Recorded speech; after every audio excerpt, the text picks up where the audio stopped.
Peristiwa proklamasi kemerdekaan Indonesia dilatar belakangi oleh berita kekalahan Jepang dan peristiwa Rengas Dengklok.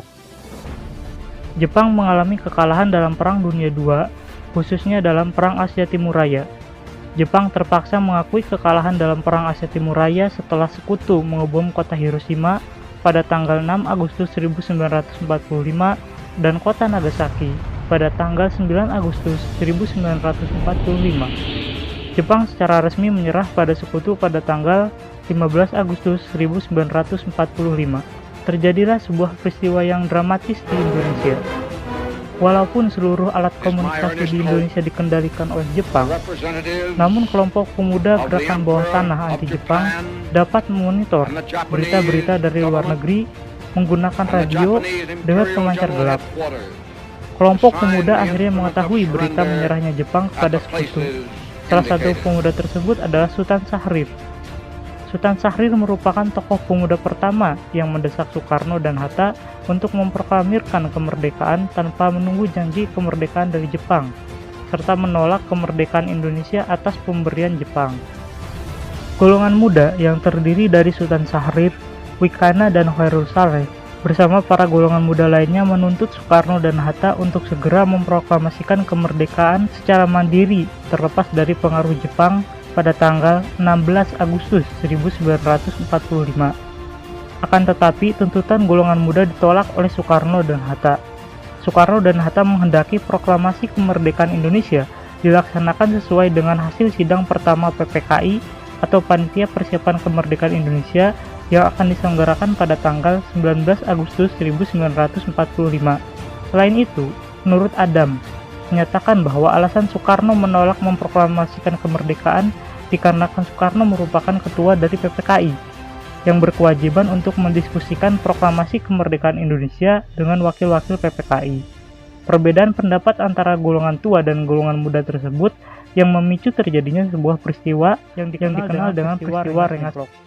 Peristiwa Rengas Dengklok terjadi ketika golongan muda mengutus Sudanco Singgi dan Cudanco Latif Hedraningrat untuk membawa dan mengamankan Soekarno dan Hatta menuju sebuah daerah yang bernama Rengas Dengklok. Pengamanan Soekarno dan Hatta ini bertujuan untuk menjauhkan mereka dari segala bentuk pengaruh Jepang. Selain itu, pengamanan Soekarno dan Hatta ini bertujuan untuk meyakinkan Soekarno dan Hatta agar memproklamasikan kemerdekaan secara mandiri terbebas dari segala pengaruh Jepang. Rengas Dengklok dipilih oleh golongan muda dengan alasan letaknya yang strategis, yaitu terletak 15 km dari Kedung Gede, Karawang, dan berada di sekitar Jalan Raya Jakarta-Tegal, sehingga memudahkan PETA atau Tentara Pembela Tanah Air untuk mengawasi pergerakan tentara Jepang yang bergerak dari arah barat, yaitu kota Bandung, maupun pergerakan tentara Jepang yang bergerak dari arah Jawa Tengah. Selain itu, Rengas Dengklok merupakan tempat latihan bersama antara Daidan Purwakarta dengan Daidan Jakarta, sehingga hubungan mereka sudah terjalin erat dan keamanan menjadi lebih terjamin. Sementara itu, Ahmad Subarjo, golongan tua lainnya, mencari keberadaan Soekarno dan Hatta di Jakarta. Akhirnya Ahmad Subarjo bertemu dengan Wikana, golongan muda. Wikana memberitahukan bahwa Soekarno dan Hatta sedang berada di Rengas Dengklok. Ahmad Subarjo dan Wikana sepakat bahwa pelaksanaan proklamasi kemerdekaan Indonesia harus dilaksanakan di Jakarta. Oleh karena itu, Ahmad Subarjo berniat menjemput Soekarno dan Hatta dari Rengas Dengklok. Setelah Ahmad Subarjo sampai di Rengas Dengklok, Ahmad Subarjo meyakinkan golongan muda bahwa proklamasi kemerdekaan Indonesia akan dilaksanakan di Jakarta pada tanggal 17 Agustus 1945, paling lambat pukul 12 waktu Indonesia Barat, dengan nyawa dari Ahmad Subarjo sebagai taruhannya. Akhirnya, golongan muda mengizinkan Ahmad Subarjo membawa Soekarno dan Hatta kembali menuju Jakarta. Ahmad Subarjo beserta rombongannya sampai di Jakarta pada tanggal 16 Agustus 1945 pukul 23.00 waktu Indonesia Barat. Kemudian mereka bergegas menuju rumah Jenderal Nishimura dan berdiskusi mengenai proklamasi kemerdekaan Indonesia.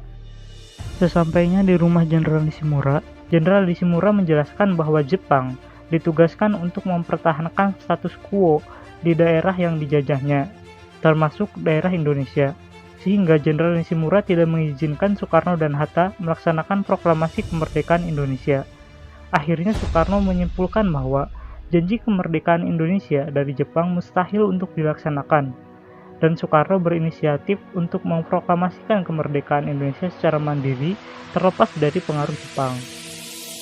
Setelah Soekarno berinisiatif untuk memproklamasikan kemerdekaan Indonesia secara mandiri, dipilihlah Rumah Laksamana Maeda sebagai tempat untuk menyusun teks proklamasi kemerdekaan Indonesia.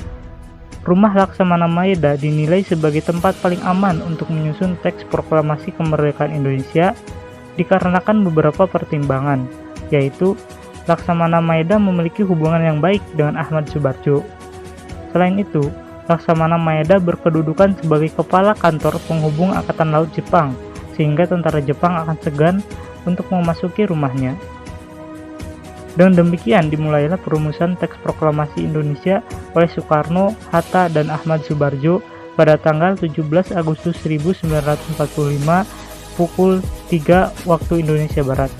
Soekarno mencatat pemikiran Ahmad Subarjo dan Hatta yang disampaikan secara lisan pada sebuah kertas, sehingga terciptalah teks proklamasi kemerdekaan Indonesia sebagai berikut ini.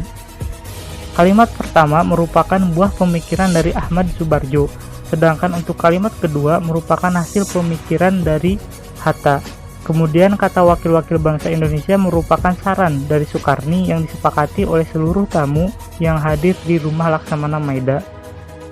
Kemudian proklamasi kemerdekaan Indonesia yang telah dinanti oleh seluruh rakyat Indonesia akhirnya dapat terlaksana pada hari Jumat tanggal 17 Agustus 1945 pukul 10 waktu Indonesia Barat di Jalan Pegasan Timur nomor 56 Jakarta atau di Rumah Soekarno.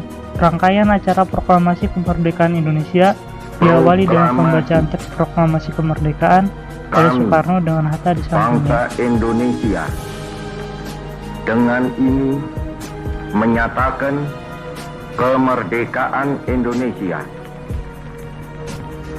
Hal-hal yang mengenai pemindahan kekuasaan dan lain-lain diselenggarakan dengan cara saksama dan dalam tempo yang sesingkat-singkatnya. Jakarta, 17 Agustus 1945, atas nama bangsa Indonesia, Soekarno, Hatta.